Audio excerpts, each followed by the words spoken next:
Hello guys, welcome to my channel Trisha simple lifestyle. আজকে তোমাদের সাথে শেয়ার করব 2 মান্থের বেবির কিভাবে অয়েল ম্যাসাজ করানো হয় ও কিভাবে ব্যায়ামগুলো করানো হয় সেটা তোমাদের সাথে শেয়ার করব।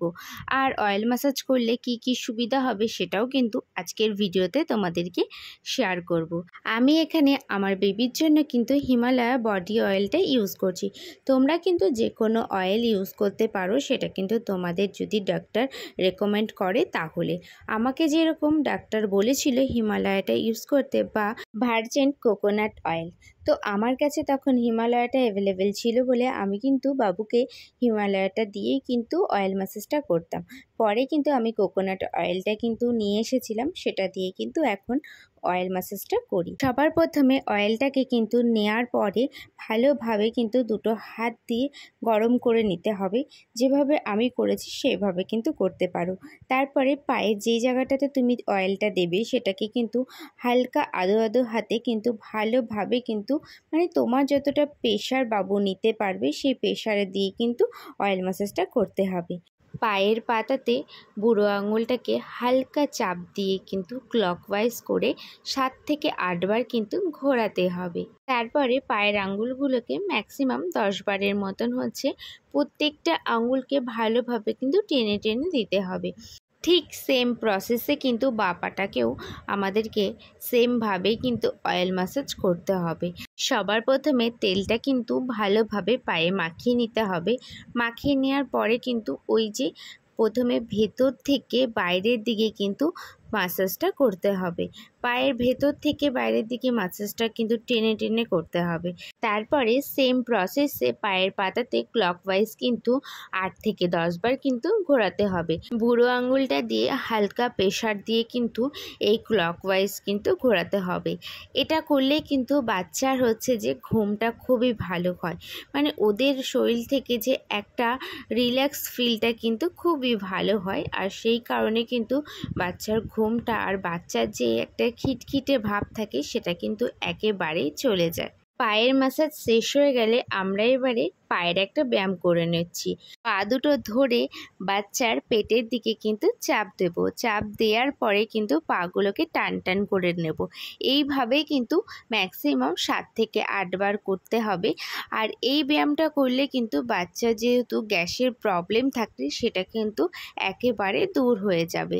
যেহেতু আমার বাবুর কিন্তু গ্যাসের প্রবলেমটা প্রত্যেক দিনই হয়, তো সেই কারণে প্রত্যেক দিন তেল মালিশের সময় এই ব্যায়ামটা কিন্তু আমি রীতিমতো পার ডে করে থাকি। এখন চলে আসি পেটের ম্যাসাজে। প্রত্যেকটা বারের মতনই কিন্তু হাতে তেল নিয়ে ভালোভাবে কিন্তু দুটো হাতে আমি ভালোভাবে ঘষে গরম করে নিচ্ছি।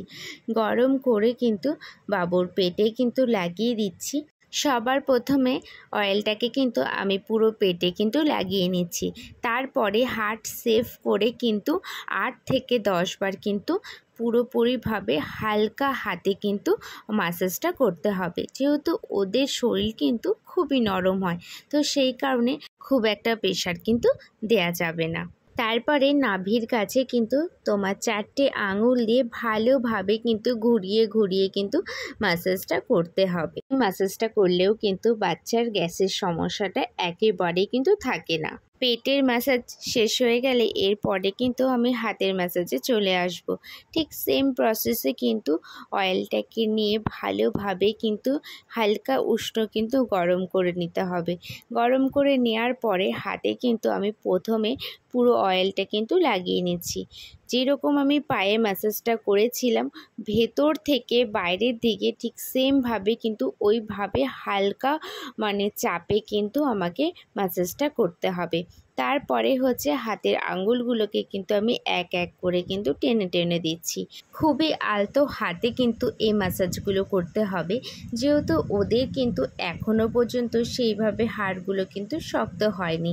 এইভাবে কিন্তু অয়েল দিয়ে ম্যাসাজ করা হয় তাহলে কিন্তু ওদের হাড়গুলো কিন্তু মজবুত হবে। ঠিক সেমভাবে যেই রকমভাবে আমি পায়ের তালুটাতে কিন্তু ক্লকওয়াইজভাবে কিন্তু করেছিলাম ঠিক সেম প্রসেসেই কিন্তু আমি হাতের তালুটাতেও করে নিচ্ছি।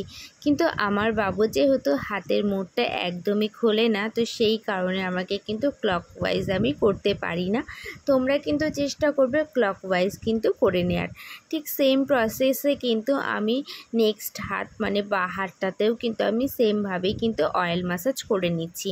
প্রথমে একেবারে হাতগুলোকে কিন্তু আমি অয়েলটা লাগিয়ে রেখেছিলাম, তারপরে হচ্ছে যে ভেতর থেকে বাইরের দিকে হালকা চাপে কিন্তু আমি টেনে টেনে দিচ্ছি। হাতের ম্যাসাজ হয়ে গেলে কিন্তু আমি হাতের ব্যায়ামটা করে নিচ্ছি।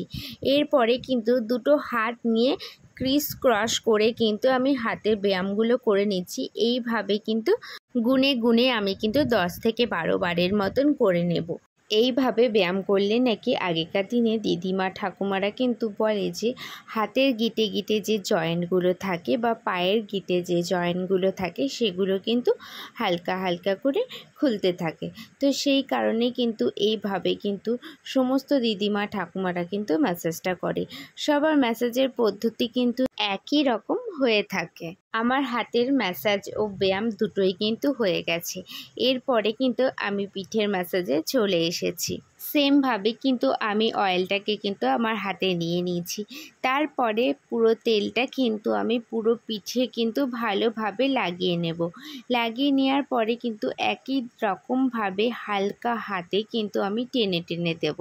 তোমাদেরকে 8 থেকে 9 বার কিন্তু এইভাবেই কিন্তু একেবারে হালকা হাতে কিন্তু টেনে টেনে দিতে হবে।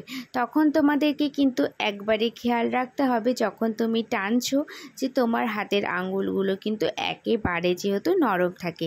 যদি শক্ত হয়ে থাকে মানে টানতে গেলে যদি ওদের লাগে তাহলে কিন্তু ওদের কোনো রকমভাবে আরাম লাগবে না, সেটাতে কিন্তু ওদের ব্যথাটাই বেশি কিন্তু লাগবে।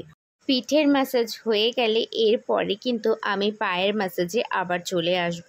পায়ের পেছন দিকে মানে পায়ের অপর সাইডে কিন্তু সেম প্রসেসেই কিন্তু ম্যাসাজটা করতে হবে, যেভাবে কিন্তু তুমি পায়ের ফ্রন্ট সাইডে ম্যাসাজটা করেছিলে ঠিক সেম প্রসেসেই কিন্তু পায়ের কিন্তু ব্যাক সাইডেও ম্যাসাজটা তোমাকে করতে হবে। তারপরে কিন্তু আমি বাবুর ফেস ম্যাসাজে চলে এসেছি। আমার বাবু কিন্তু ফেস ম্যাসাজ করতে একদমই পছন্দ করে না। ওর মুখটা দেখলেই তোমরা বুঝতে পারবে ও কিন্তু একদমই ভালোবাসে না গালে যদি অয়েলটা মাখানো হয়, তো তখনই ও কিন্তু কান্নাকাটি করতে শুরু করে দেয়। আর আমার বাবু যেহেতু নাকটা একটুখানি মানে কম মানে খাড়া না, তো সেই কারণে কিন্তু আমি প্রত্যেক দিন অয়েল ম্যাসাজের সময় কিন্তু নাকটাকেও ভালোভাবে কিন্তু হালকা হাতে কিন্তু ম্যাসাজটা করে দিই।